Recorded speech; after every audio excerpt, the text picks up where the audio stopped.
विद्यार्थी मित्रों नमस्कार। विद्यार्थी मित्रों घणा समय पछी आपणे भेगा थया छीए विडियोना माध्यमे। मित्रों घन अवस्था चैप्टर जे बहु अगत्यनुं चैप्टर अने पहेलुं चैप्टर आपणुं 12मा धोरणनुं कही शकीए। बीजुं चैप्टर आपणे द्रावणनी चर्चा थई गेली। घन अवस्था चैप्टरनी वात करीए मित्रों तो अगाऊना विडियोनी अंदर साहेबे लगभग मोटा भागनी थियरीओ पूरी करी है, पण एमां आ चैप्टरनी अंदर 2-3 थियरीओ बाकी रही गई अने जे बाकी रही गई थियरीओ ए बी बहुत इम्पोर्टंट हती, अगत्यनी थियरीओ छे। अने आ चैप्टरनी अंदर खासियत ए मित्रों कि नीट माटे 4 मार्क्सनो प्रश्न पूछाय आमांथी, आ चैप्टरमांथी। अने एमां बी तमने कीधुं कि मोटा भागे एक्जाम्पलने लगतो ज प्रश्न नीटमां पूछाय। अपना 4 चैप्टर पहलू बीजू तीजू चौथुं 4 चैप्टर जे छे 12मा धोरणनी अंदर एक्जाम्पलने लगता चैप्टर अने एमांथी ज आपणने एक्जाम्पल लगतो ज नीटनो प्रश्न पूछाय। एटले सीधे सीधे थियरीमांथी कोई नीटनो प्रश्न पूछाशे नहीं। हाँ, क्यारे पूछाशे तो गुजकेटनी अंदर अने बोर्डनी अंदर आपणने थियरीमांथी पूछी शके, बराबर। एटले चैप्टर चाल्युं तमने ख्याल बी आई गयो हशे, आवड़ी बी हशे। आमां तमने खबर के टोटली आखी स्फटिक रचना पर आधारित है चैप्टर। जो तमने फलक, केंद्र, खूणा एनी पर गोळाओ केवी रीते गोठवायेला है एनी जो गणतरी ख्याल आई गई हो तो तमे आना दाखला सहेलाईथी तमे गणी शको। आपणे ए बधी चर्चा अत्यारे करता नथी, थई गयेली चर्चा। हवे आपणे क्षतनी वात करीए मित्रों। कोईपण घन पदार्थ होय ए घन पदार्थनी स्फटिक रचना व्यवस्थित होय परंतु एमां घणीवार एवुं बने कि अमुक जग्याए अव्यवस्था उत्पन्न थती होय। एटले के जे घटक कणो होय धन आयन ऋण आयन होय, बराबर, अथवा एक ज प्रकारना घटक कणो होय एमनी गोठवणीमां अव्यवस्था उत्पन्न थती होय जेने आपणे क्षति कहेता होईए। क्षति 2 प्रकारनी मित्रों, बिंदु क्षति और रेखा क्षति। आपने खबर है मित्रों, बिंदु क्षति और रेखा क्षति। मित्रों रेखा क्षति अपना अभ्यास में नहीं, बिंदु क्षति है तो बिंदु क्षति जो है एना भी आपणे प्रकार जोई लीधा। बिंदु क्षति है एना भी 3 प्रकार था। तमने खबर है तत्वयोगमिति, तत्वयोगमिति क्षति, बिन तत्वयोगमिति अने अशुद्धि क्षति। मित्रों 3 प्रकार बिंदु क्षति, तत्वयोगमिति, बिन तत्वयोगमिति अने अशुद्धि क्षति। तत्वयोगमिति क्षति एना भी 4 प्रकार पड़े मित्रों। तत्वयोगमिति क्षतिना तमे भणी गया अगाऊना लेक्चरनी अंदर विडियोनी अंदर। अहीं आगळ आमां जोईए तो रिक्त क्षति, रिक्त क्षति अथवा आपणे एने खाली क्षति कही शकीए। अहीं आगळ आंतरालीय आपणे कही शकीए।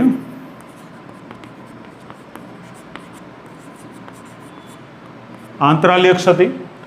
त्रीजो प्रकार मित्रों आपणे कहेवुं होय तो फ्रेंकल क्षति અને અહીંયા આપણે કહેવું તો સોતકી क्षति।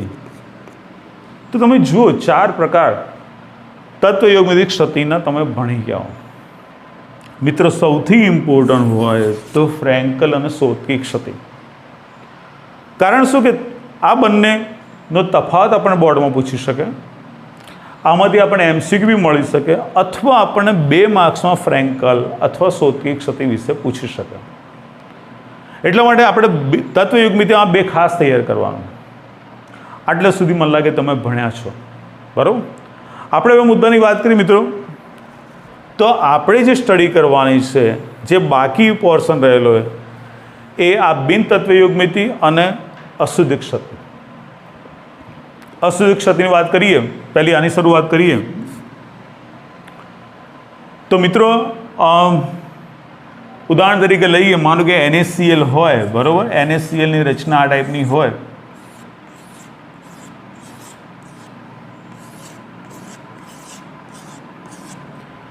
अहींया तमने खबर है कि ऋणायन हमेशा मोटो होय, धनायन नानो होय।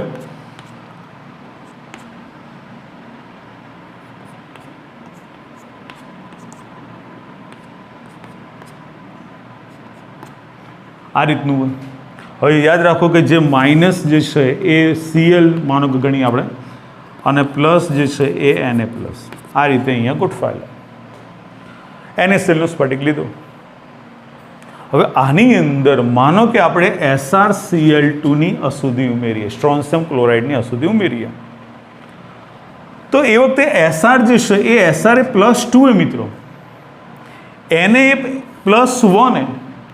તો આ જે Sr+2 આની અંદર દાખલ થાય ત્યારે એની સંયોજકતા બેલેન્સ રહે. એના માટે અહીંયા આગળ તમે જોઈ શકો તો 2 Na+ દૂર થશે. 2 Na+ દૂર થાય ત્યારે આમાં એક Sr+2 દાખલ થઈ શકે.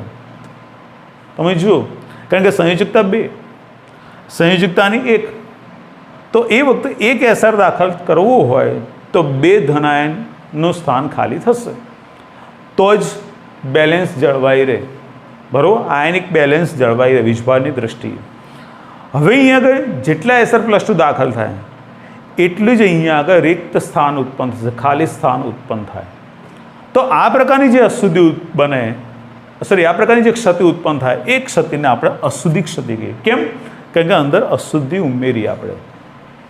બરાબર, અને અશુદ્ધિ ઉમેરી એટલે આપણને ખ્યાલ આવે કે જે અશુદ્ધિ ઉમેરીએ એ જેટલા દાખલ થશે એટલા જ છિદ્રો ઉત્પન્ન કરશે, ખાલી સ્થાન ઉત્પન્ન કરશે. બરાબર, ખ્યાલ આવ્યો? આનું એક ઉદાહરણ તમારે યાદ રાખવું હોય તો આ લખી શકો, CdCl2 વત્તા AgCl. મિત્રો, AgCl નો સ્ફટિક લો આની જેમ જ, અને CdCl2 ઉમેરો તમે. Ag પ્લસ છે, આ +2 એ સ્વાભાવિક કે અહીંયા Ag આવેલો હોય તો જેવો CD ઉમેરશો એવો 2 Ag ના સ્થાન ખાલી થશે, 2 Ag+ દૂર થઈ જશે. અને એ વખતે અહીંયા આગળ સેમ NaCl જેવી જ અહીંયા અશુદ્ધિ ઉત્પન્ન થશે. બરાબર, સોરી, ક્ષતિ ઉત્પન્ન થાય, તો જેને આપણે અશુદ્ધ ક્ષતિ કહી શકીએ. બુકની અંદર 2-3 વાક્ય આપણે ખાલી આમાં ઉદાહરણ યાદ રાખવાના. બરાબર, SrCl2 વત્તા NaCl, CdCl2 વત્તા AgCl. અને બીજું ખાસ શું યાદ રાખશો, જેટલા Sr દાખલ થાય એટલા જ ખાલી સ્થાન ઉત્પન્ન થશે. આ યાદ રાખો. કારણ શું ખબર પડી ગઈ તમને? +2 સંયોજકતા, Na ની +1, Na 2 દૂર થાય ત્યારે એક Sr અંદર દાખલ થશે અને એક સ્થાન ખાલી રહેશે. બરાબર, તો આ અશુદ્ધ ક્ષતિની વાત કરી, એટલું બધું ઇમ્પોર્ટન્ટ નથી મિત્રો. આપણે હવે વાત કરીએ જેના વિશે સ્ટડી કરવાની છે, તો આ આપણે બિન તત્વ યુગ્મિતિક ક્ષતિની વાત કરીએ. બિન તત્વ યુગ્મિતિક ક્ષતિની વાત કરીએ મિત્રો, તો સ્ફટિકમય ઘન પદાર્થો હોય, બરાબર, અત્યાર સુધી ચર્ચા કરી એ સ્ફટિકમય ઘન પદાર્થોમાં તત્વ યુગ્મિતિ ખલેલ પહોંચતી નહીં. તત્વ યુગ્મિતિ ખલેલ જેટલા ધન આયન એટલા જ ઋણ આયન હોય, જેટલા ઋણ આયન એટલા જ ધન આયન, બધું કમ્પ્લીટ સંખ્યા સરખી હોય, અને તેમ છતાં ક્ષતિ ઉત્પન્ન થતી હોય, તો એના પર શું કહેવાય? તત્વ યુગ્મિતિક ક્ષતિ. બિન તત્વ યુગ્મિતિક ક્ષતિ હોય મિત્રો, તો એની અંદર શું થાય? તો એની અંદર તત્વ યુગ્મિતિ એટલે કે ધન ઋણની સંખ્યામાં બેલેન્સ જળવાતું નહીં, અનબેલેન્સ થઈ જાય, અને એટલા માટે એને બિન તત્વ યુગ્મિતિક ક્ષતિ કહેવામાં આવે. અને આવી ક્ષતિ ક્યાં જોવા મળે? મોટા ભાગે આલ્કલી હેલાઇડની અંદર. આલ્કલી હેલાઇડ કોને કહેવાય? આલ્કલી આપણો પહેલો સમૂહ, હેલોજન માટેનો આપણો 17મો સમૂહ, બંનેનું કોમ્બિનેશન એટલે આલ્કિલ હેલાઇડ સંયોજન બનશે. માનો કે sodium chloride NaCl, potassium chloride KCl, તો આ બધા આલ્કિલ હેલાઇડ કહેવાય. અને આલ્કિલ હેલાઇડ જે છે એમાં આ પ્રકારની બિન તત્વ યુગ્મિતિક ક્ષતિ ઉત્પન્ન થતી હોય. બિન તત્વ યુગ્મિતિક ક્ષતિ એના બી 2 પ્રકાર મિત્રો. એમાં એક ધાતુ વધારો ક્ષતિ, ધાતુ વધારો ક્ષતિ, અને ધાતુ ઉણપ ક્ષતિ. ધાતુ વધારો ક્ષતિ અને ધાતુ ઉણપ ક્ષતિ. પહેલાં આની વાત કરીએ, ધાતુ વધારો ક્ષતિની વાત કરીએ. તો મિત્રો, આલ્કલી હેલાઇડ ઉદાહરણ તરીકે આપણે NaCl નું લઈએ. અહીંયા તમે જુઓ NaCl. હવે અહીંયા તમે ધ્યાનથી જુઓ, NaClમાં આ જે માઇનસ છે Cl છે, અને આ એ Na છે, એટલે Na+Cl- ક્રમશઃ ગોઠવાયેલા. બરાબર, કમ્પ્લીટ અહીંયા ગોઠવાયેલા છે. NaClનો સ્ફટિક છે. હવે અહીંયા આગળ આ NaClના સ્ફટિકની આજુબાજુ આપણે અહીંયા આગળ સોડિયમની બાષ્પનું વાતાવરણ ઉત્પન્ન કરીએ. સોડિયમની બાષ્પ અહીંયા આગળ કલેક્ટ કરીએ. વાતાવરણ ગરમ છે તો એ વખતે શું થાય મિત્રો? અહીં જોવા જેવી બાબત કે આ સોડિયમ એ આમાંથી ઋણ આયન Cl- પોતાની તરફ આકર્ષે. માનો કે આ જે Cl- જે છે એ Cl- અહીંયા આવશે. Cl- અહીંયા આગળ Na બંને જોડાશે નહીં. જોડાવા માટે આ Na જે છે એને શું કરવું પડશે? Na માંથી Na+ અને પ્લસ ઇલેક્ટ્રોન ધનાયન બનશે. હવે આ Na+ ને Cl- જોડાશે મિત્રો. એટલે કે આમાંથી Cl એક રિમૂવ થઈ ગયો. Clની સાપેક્ષમાં Na વધારે થયા માટે કઈ ક્ષતિ કીધી આપણે? ધાતુ વધારો ક્ષતિ. માનો કે આપણે એમ કહીએ કે ભાઈ આ ટુકડાની અંદર 25:25નું પ્રમાણ છે. 25 Na+ છે અને 25 Cl-. એક Cl- અમે દૂર થઈ ગયો તો આ કેટલા થયા? 24 થયા. તો આપણે કહી શકીએ આ 24 આ 25 24 સાથે 25 વધારે એટલે આપણે કહી શકીએ ધાતુ વધારો ક્ષતિ કહેવાય, કારણ કે સોડિયમ ધાતુ બરાબર. તો આ રીતે અહીંયા આગળ આ જે સ્થાનમાંથી ક્લોરિન હતો Cl- દૂર થઈ ગયો. હવે દૂર થયું મિત્રો એટલે આ સ્થાન ખાલી થઈ ગયું. ખાલી થયું એટલે હવે અહીંયા આગળ જે આ ઇલેક્ટ્રોન જે છે Na માંથી Na+ બન્યો ઇલેક્ટ્રોન જે છે એ ઇલેક્ટ્રોન અહીંયા આવશે અને અહીંયા આગળ આ ઇલેક્ટ્રોન ગોઠવાશે. જ્યાં ખાલી સ્થાન હોય ત્યાં ઇલેક્ટ્રોન ગોઠવાય મિત્રો. એ સ્થાન જે છે એ સ્થાન એને આપણે શું કહેશો? F કેન્દ્ર કહેશું અથવા રંગ કેન્દ્ર કહેવાય. બરાબર. F કેન્દ્ર અથવા રંગ કેન્દ્ર. કેમ F કેન્દ્ર કીધું? જર્મન શબ્દ ફાન બેન જેન્ટર એની ઉપરથી આપણે F શબ્દ વાપર્યો અથવા એને આપણે કલર સેન્ટર રંગ કેન્દ્ર બી કહી શકીએ. કયો ભાગ? ખાલી સ્થાન. શું જોડાયું ખાલી સ્થાનમાં? તો એ ખાલી જગ્યા હતી એની અંદર ઇલેક્ટ્રોન અહીંયા આગળ જોડાયો. બરાબર. તો આને આપણે F કેન્દ્ર અથવા રંગ કેન્દ્ર કહી શકીએ. હવે આવો સ્ફટિક જ્યારે દ્રશ્ય પ્રકાશમાં મૂકીએ આપણે સૂર્યપ્રકાશ આપાત કરીએ માનો કે એની ઉપર તો એ વખતે અહીંયા આગળ આ જે ઇલેક્ટ્રોન જે છે એ ઇલેક્ટ્રોન ઉર્જા શોષે. પરિણામે આ જે સ્ફટિક હોય એ સ્ફટિકનો જે NaClનો સ્ફટિક હતો એનો કલર બદલાઈ જાય. કોના લીધે બદલાયો? રંગ કેન્દ્ર લીધે કલર બદલાઈ જાય. સોડિયમ ક્લોરાઇડ સફેદ રંગનું હોય મિત્રો. જ્યારે પ્રકાશમાં મૂકીએ દ્રશ્ય પ્રકાશમાં મૂકીએ ત્યારે પીળા રંગનો થઈ જાય. કારણ શું? તો આ ઘટના કોણ જવાબદાર? ધાતુ વધારો ક્ષતિ જવાબદાર. બરાબર. આવું બીજું ઉદાહરણ મિત્રો LiCl લો તમે, લિથિયમ ક્લોરાઇડ. તો લિથિયમની માત્રા વધારે હોય માટે લિથિયમ ક્લોરાઇડ ગુલાબી રંગનો જોવા મળશે આપણને. KCl લઈએ મિત્રો તો KClમાં કેની માત્રા વધારે તો જાંબલી રંગ જોવા મળશે અથવા જાંબુડિયો રંગ જોવા મળશે. તો આ જે ક્ષતિ એ ધાતુ વધારો ક્ષતિ કહી શકીએ મિત્રો. તો મને લાગે ત્યાં સુધી ખ્યાલ આવી ગયો હશે તમને. બરાબર. પરીક્ષામાં પૂછી શકે. બીજું એક ઉદાહરણ આપું. ઘણા એવા સ્ફટિકો મિત્રો કે જેને આપણે રૂમ ટેમ્પરેચરે ગરમ કરીએ. બરાબર. રૂમ ટેમ્પરેચર અથવા એનો ઊંચા થોડા સ્લાઇડ તાપમાને ગરમ કરશું આપણે તો એ વખતે એમાંથી ધનાયન બનશે પ્લસ અહીંયા આગળ તમે જુઓ ઝીંક ઓક્સાઇડ લીધો ગરમ કરશું ધનાયન બન્યો ઓક્સિજન વાયુ છૂટો પડ્યો વાતાવરણ મુક્ત થઈ જશે. તો આ દૂર થઈ ગયું તો હવે આ વધ્યું એટલે આપણે કઈ ક્ષતિ કહીએ? ધાતુ વધારો ક્ષતિ જ કહેવાય. થોડા પ્રમાણમાં આની સાથે ઓક્સિજન જોડાયેલો હોય ત્યારે આનું સૂત્ર કયું કહેવાય? Zn 1 + x × O કહેવાય. Zn તો છે જ 1 + x એટલે Znની માત્રા જે વધી એ x વડે દર્શાવી શકીએ. બરાબર. તો Zn-ને ગરમ કરીએ આપણે Zn+2 1/4 + ટ્વાઇસ ઇલેક્ટ્રોન. તો અહીંયા આગળ આ ઓક્સિજન દૂર થાય એટલે Zn+2 આંતરાલી સ્થાનોની અંદર ઇલેક્ટ્રોન ને Zn+2 બંને ગોઠવાઈ જાય. સ્ફટિકની અંદર અંદર ગોઠવાઈ જાય. તો આ કઈ કહેવાય ક્ષતિ? ધાતુ વધારો જ ક્ષતિ કહેવાય. કયો પ્રકાર ચાલે? બિનતત્વીય યુગ્મિતિમાં એક જ પ્રકાર આપણે ચર્ચા કરી ધાતુ વધારો ક્ષતિ.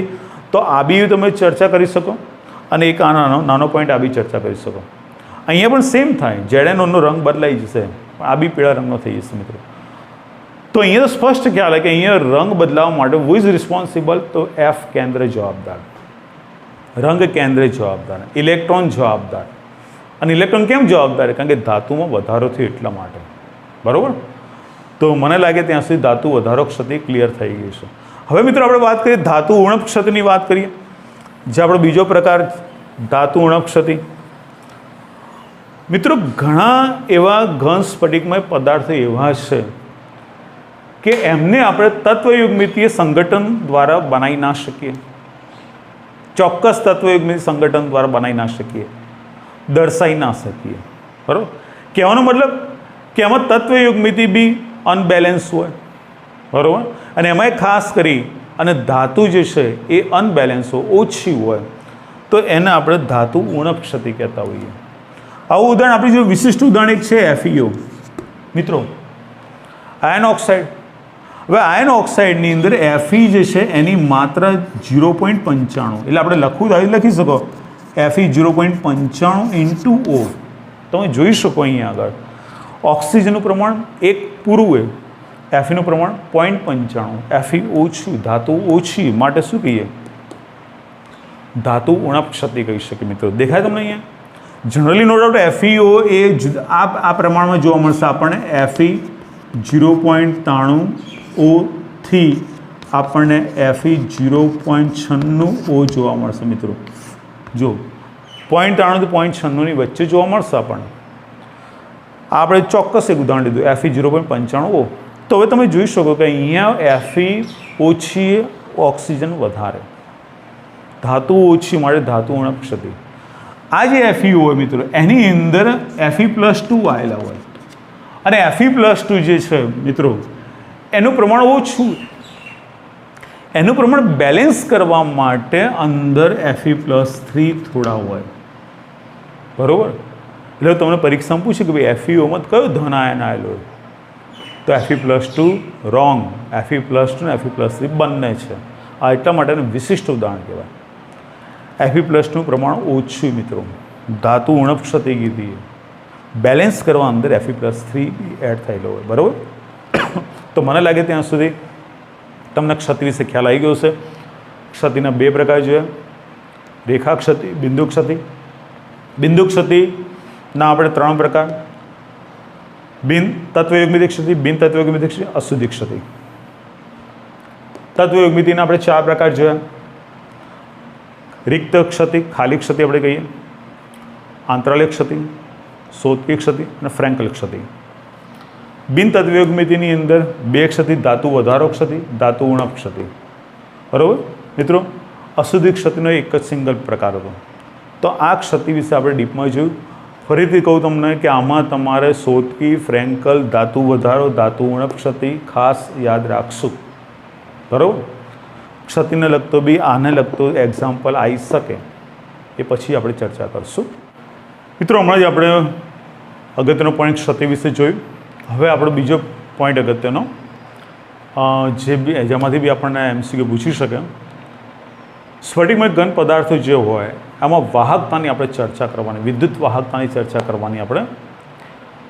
તો એવું કહેવાય કે જે સ્ફટિકમય ઘન પદાર્થો હોય એમની વાહકતાનો ચોક્કસ ગાળો હોય. 27મો ઓર્ડર કહેવાય. બરાબર? અને માત્ર જે વાહકતાની માત્રા એવું કહેવાય કે 10⁻20 થી 10⁻+7 ઓમ ઇન્વર્સ મીટર ઇન્વર્સ જેટલી હોય. બરાબર? વાહકતા કેટલી હોય જનરલી?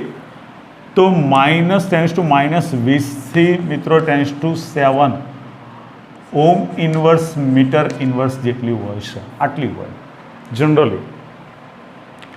હવે વાહકતાના આધારે, આ વાહકતાના આધારે ત્રણ પ્રકાર પાડેલા. એમાં પહેલો પ્રકાર વાહક પદાર્થ. મિત્રો વાહક, જેને તમે સુવાહક બી કહી શકો, સુવાહક પદાર્થો. સુવાહક પદાર્થ હોય મિત્રો એમાં વાહકતા કેટલી હોય? તો 10⁻4 થી 10⁻7 જેટલી હોય. બરાબર? ઓમ ઇન્વર્સ મીટર ઇન્વર્સ. તો મિત્રો આટલી વાહકતા જોવા મળે. જો આ MCQ યાદ રાખજો, પરીક્ષામાં પૂછે કે સુવાહક પદાર્થો, ઘન પદાર્થોની વાહકતા કેટલી? તો 10⁴ થી 10⁷ જેટલી. બરાબર? ઓમ ઇન્વર્સ મીટર ઇન્વર્સ. આની અંદર કોનો સમાવેશ થાય મિત્રો? મોટા ભાગે બધી જ ધાતુઓનો સમાવેશ થાય.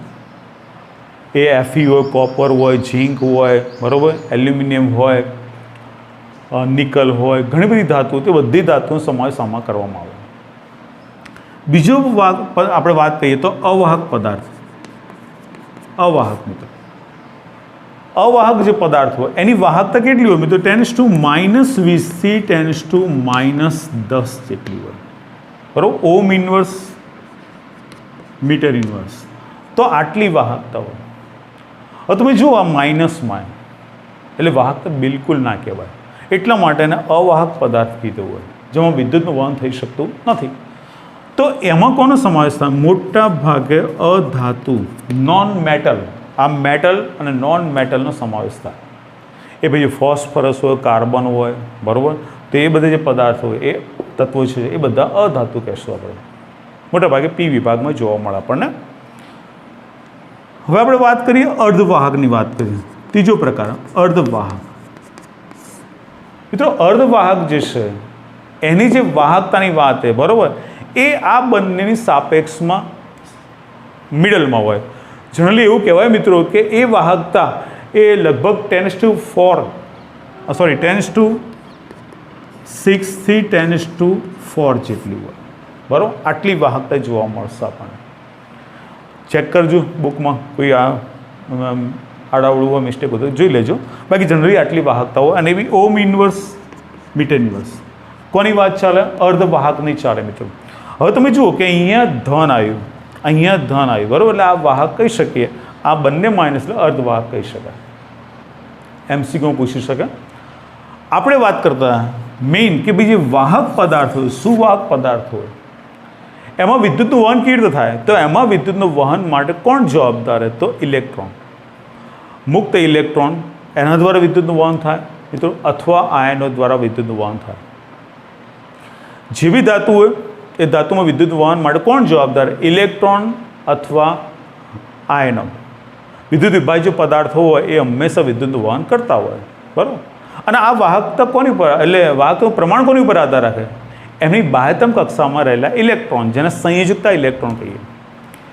જેટલા સંયોજકતા ઇલેક્ટ્રોન વધારે, બાહ્યતમ કક્ષામાં ઇલેક્ટ્રોન વધારે, એટલી વાહકતા વધારે હોય મિત્રો, બરાબર. તો એના આધારે આપણે વાહક પદાર્થો કહી શકીએ. હવે આપણે વાત કરીએ વિદ્યુત વહન માટે જવાબદાર આ કેમ જવાબદાર? તો એના માટે એ ફિગર સમજીએ. અહીં તમે જુઓ કે આ જે ભાગ દેખાય ને, આ જે ભાગ દેખાય એને સંયોજકતા પટ કહેવાય. આ ઉપરનો ભાગ ખાલી દેખાય ને વાહકતા પટ કહેવાય. ધ્યાનથી સમજો. દરેકની અંદર ધાતુ, અર્ધધાતુ કે અધાતુ બધામાં બંને પટ આવેલા હોય. સંયોજકતા પટ અને વાહકતા પટ. સંયોજકતા પટ કે જેમાં ઇલેક્ટ્રોન આવેલા હોય, બાહ્યતમ કક્ષાના ઇલેક્ટ્રોન. વાહકતા પટ ખાલી હોય. હવે મિત્રો અહીંયા શું થાય? સંયોજકતા પટ અને વાહકતા પટ વચ્ચે જેટલો એનર્જી ગેપ, શક્તિ ગેપ ઓછો, એટલું સહેલાઈથી બંને પટ એકબીજામાં સંમિશ્રિત થાય, ઇલેક્ટ્રોન સહેલાઈથી વાહકતા પટમાં જઈ શકે અને વાહકતા પટમાં જાય એટલે વિદ્યુતનું વહન કરી શકે. આ ઘટના આપણને શેમાં જોવા મળે? ધાતુમાં. અને એટલા માટે આપણે વાહકતા કેટલી કીધી? 10⁴ થી 10⁷. સમજ પડે મારી વાત? બે પટ, વાહકતા પટ અને સંયોજકતા પટ. સંયોજકતા પટમાં ઇલેક્ટ્રોન આવેલો હોય, બરાબર. એ ઇલેક્ટ્રોન વાહકતા પટમાં જાય એટલે વિદ્યુત વહન થાય. ક્યારે જાય? કારણ કે બંને વચ્ચે એનર્જી ગેપ, જેને આપણે શક્તિ ગેપ કહીએ, એ ઓછો હોય, સહેલાઈથી બંને પટ સંમિશ્રિત થઈ શકે અને પછી જઈ શકે. અવાહકની વાત કરીએ તો અવાહક વિદ્યુતનું વહન કરી શકતા નથી. શું કારણ જવાબદાર છે? તો એ તમે જોઈ શકો, સંયોજકતા પટમાં ઇલેક્ટ્રોન તો છે જ, વાહકતા પટમાં જવું પણ એનર્જી ગેપ મોટો છે, બંને પર સંમિશ્રિત થઈ શકતા નથી. આ ઇલેક્ટ્રોન અહીં જઈ શકતો નથી, માટે વિદ્યુતનું વહન થઈ શકતું નથી. માટે અવાહક પદાર્થ કહેવાય.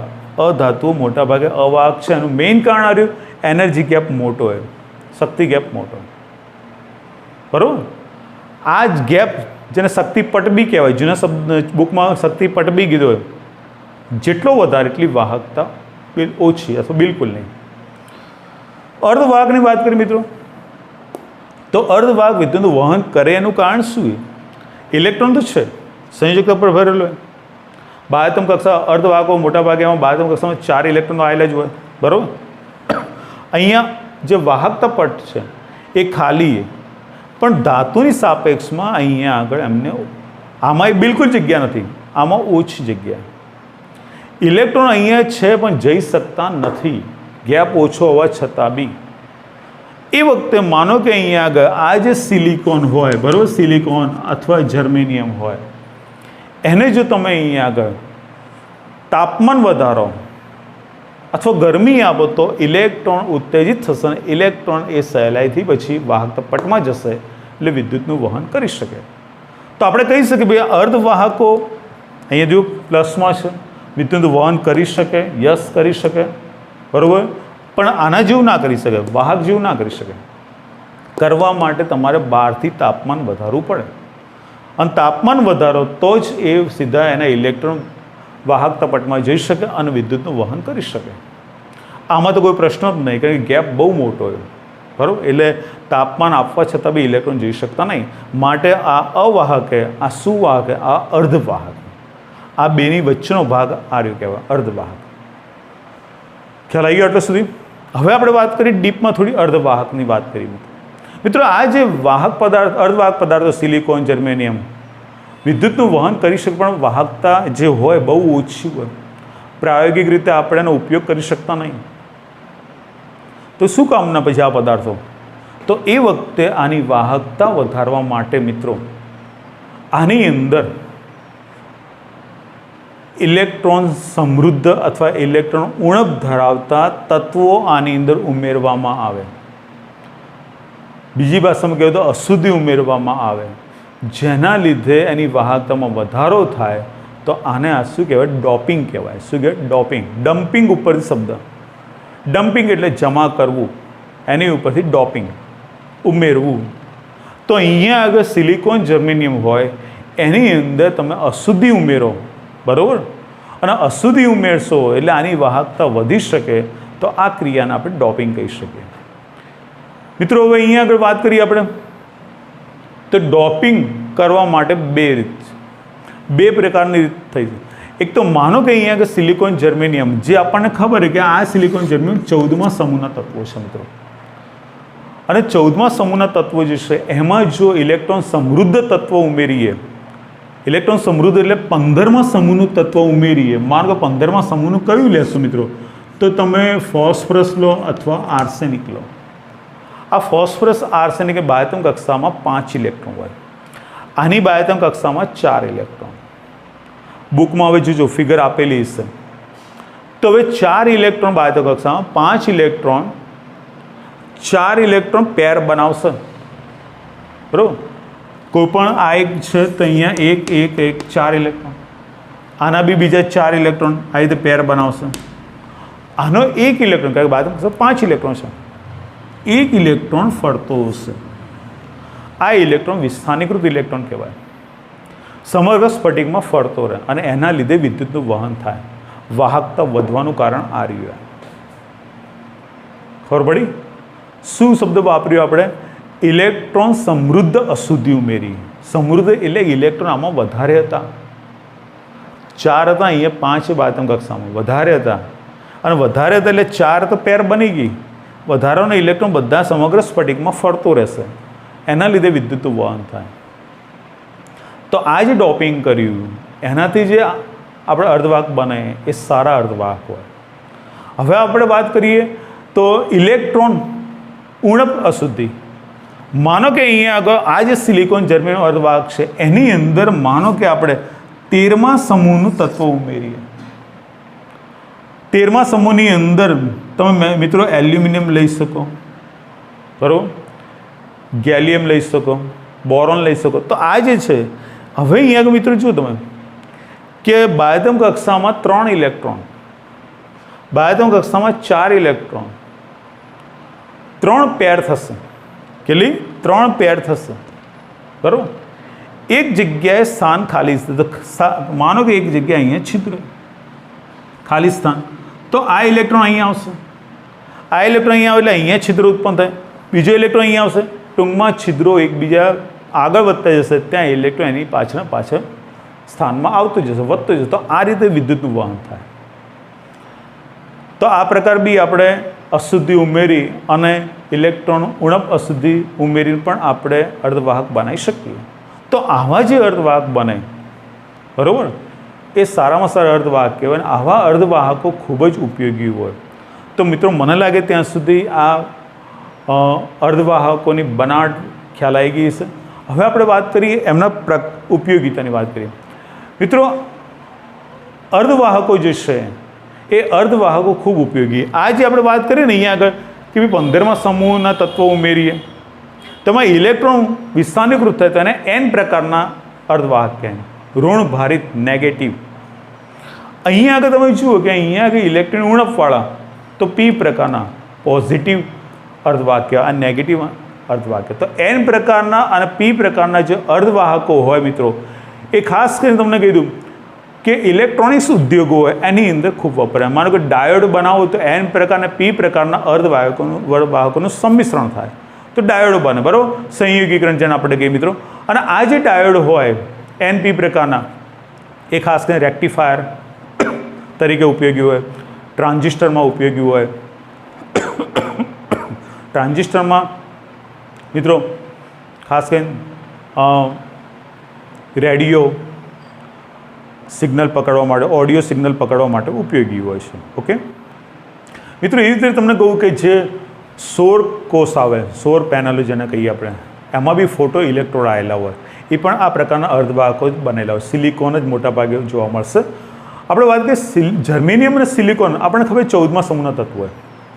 હવે એમાં 13મા 15મા સમૂહના તત્વો ઉમેરીએ અથવા 12મા 16મા સમૂહના તત્વો ઉમેરીએ તો વિવિધ પ્રકારના આપણે અર્ધવાહકો બનાવી શકીએ. ઉદાહરણ તરીકે તમે જો ગેલિયમ આર્સેનાઇડ, InSb, AlP આ પ્રકારના અર્ધવાહકો બનતા હોય. અને એમાં જે ગેલિયમ આર્સેનિક છે ને સર, એ સારામાં સારો અર્ધવાહક કહી શકાય, જે રિસ્પોન્સિબલ છે, તરત જ તમને રિસ્પોન્સ આપશે, પ્રતિરોધક કહી શકીએ આપણે. તરત જ માનો કે સેન્સર બનાવવા માટે આનો ખાસ ઉપયોગ થાય. બીજા શબ્દમાં કહ્યું, સેન્સર બનાવવા માટે ગેલિયમ આર્સેનાઇડનો ઉપયોગ થતો હોય, બરાબર, સંવેદનશીલ કહી શકીએ. તમને કહીએ મિત્રો કે સક્રાંતિ ધાતુ તત્વો છે ને, એ સક્રાંતિ ધાતુ તત્વો બી એના જે ઓક્સાઇડ છે એ પણ સારામાં સારા અર્ધવાહક તરીકે વર્તી શકે. ઉદાહરણ તરીકે તમને કહું TiO છે, બરાબર, CrO2 છે, ReO3 છે. હવે ReO3 ઉપરથી યાદ આવ્યું કે ReO3 જે છે આ MCQ ઘણી વાર પૂછાયો કે ReO3 એનો દેખાવ અને વાહકતા કોના જેવી? તો યાદ રાખજો, ReO3 દેખાવ અને વાહકતા કોપર જેવી, બરાબર, Cu જેવી છે. તો આજે આપણે વાત કરીએ ReO3 હોય, બરાબર, પછી મેં તમને TiO, CrO2 આ બધા સારામાં સારા સક્રાંતિ ધાતુ તત્વના ઓક્સાઇડ કહી શકીએ જે વાહક તરીકે વર્તે. ઉપરાંત VO છે, VO2 છે, VO3 છે, TiO2 આ પણ અર્ધવાહક તરીકે વર્તી શકે, બરાબર. તો મિત્રો અહીંયા આગળ આપણે અર્ધવાહકોનો ઉપયોગીતાની વાત કરીએ. શોર્ટમાં એકદમ કહેવું હોય તો અર્ધવાહકો સ્પેશિયલ રેક્ટિફાયર ટ્રાન્ઝિસ્ટરમાં ખાસ ઉપયોગી, NPN પ્રકારના, PNP પ્રકારના, N પ્રકારના, P પ્રકારના, ડાયોડ, ટ્રાયોડ, ટેટ્રોડ બધા જ બનાવવા માટે ઉપયોગી. અને આ બધાનો ઉપયોગ મોટા ભાગે તમને કીધું ઇલેક્ટ્રોનિક સાધનોમાં ખૂબ ઉપયોગ થાય છે, બરાબર. તો મિત્રો અહીંયા આગળ આપણે આટલું રાખીએ. હવે આપણે એક ટોપિક બાકી રહેશે જે નેક્સ્ટ વિડીયોમાં ચર્ચા કરશું.